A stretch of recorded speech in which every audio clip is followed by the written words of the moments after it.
Salam bahagia Ibu dan Bapak Guru sekalian. Ibu dan Bapak Guru, tujuan utama dari asesmen pembelajaran berbasis proyek adalah untuk memberikan umpan balik atas keseluruhan rangkaian proyek yang telah dilakukan oleh para murid. Dengan sasaran, para murid bisa memperbaiki kegiatan pembelajaran ke depan. Berikut adalah video pembelajaran tentang bagaimana guru mempersiapkan instrumen dan strategi asesmen yang relevan dengan proses pembelajaran berbasis proyek.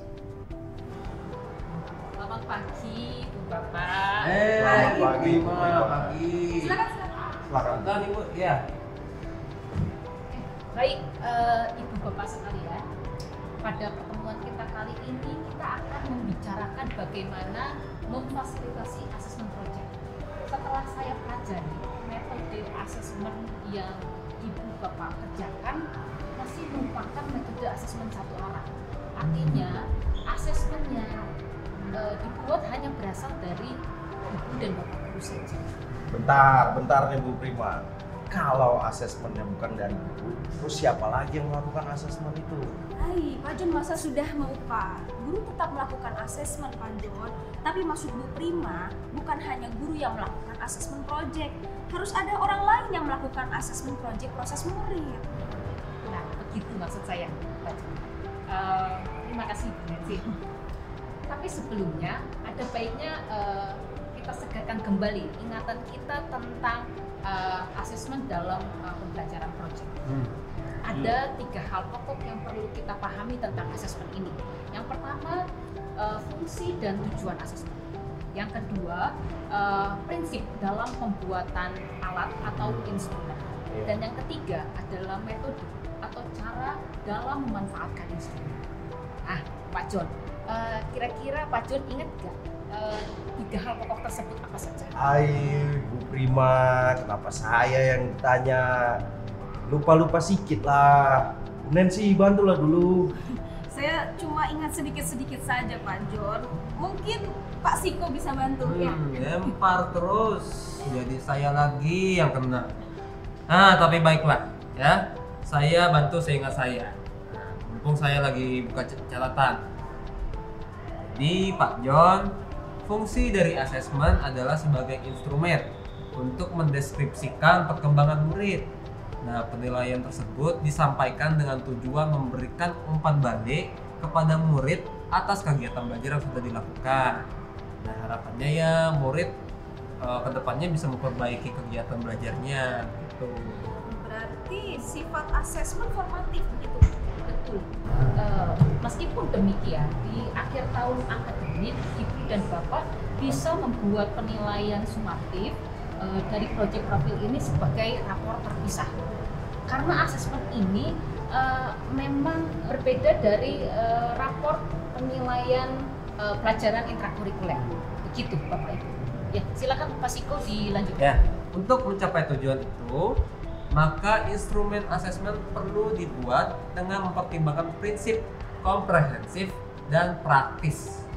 Nah, komprehensif artinya aspek yang dinilai dalam asesmen merupakan turunan dari paradigma pembelajaran proyek yang mencakup keseluruhan ranah kompetensi murid.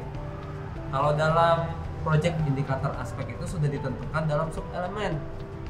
Ibu Bapak tinggal memeriksa hasil jurnal catatan pendampingan murid. Apakah sudah sampai pada indikator tersebut atau belum? Sedangkan prinsip praktis artinya ya mudah digunakan untuk mencapai tujuan. Sebentar Pak Siko.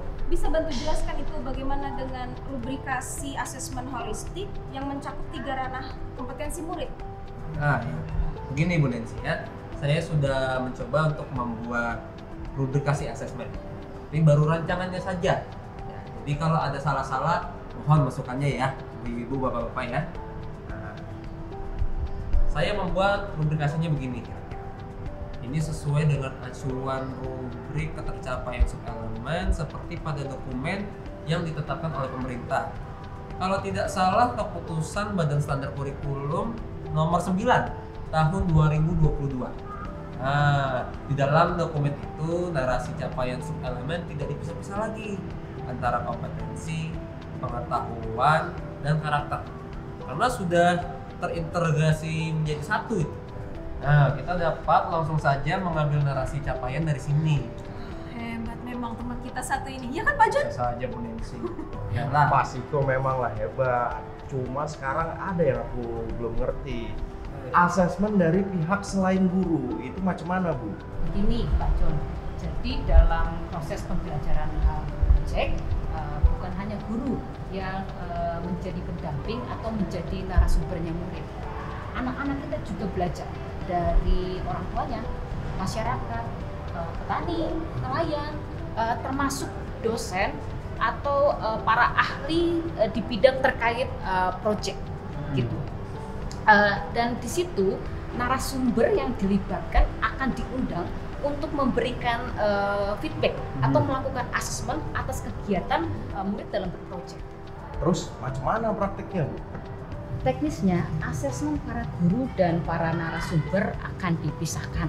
Nah, asesmen para guru akan diselenggarakan pada sesi presentasi murid.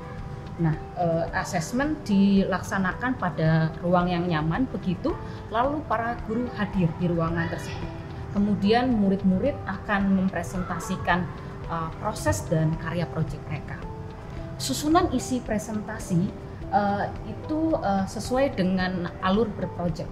Jadi pertama latar belakang isi, penjelasan tentang proses dan hasil refleksi murid terhadap lingkungan.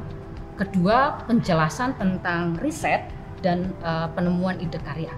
Lalu yang ketiga itu proses eksperimen dan produksi karya. Dan yang terakhir, keempat adalah refleksi murid atas proses berprojeknya. Untuk asesmen pihak lainnya macam mana, Bu? Untuk asesmen para pihak lain akan dilaksanakan pada saat pameran karya proyek murid. Dan nanti di situ narasumber yang dilibatkan akan diundang untuk memberikan umpan balik.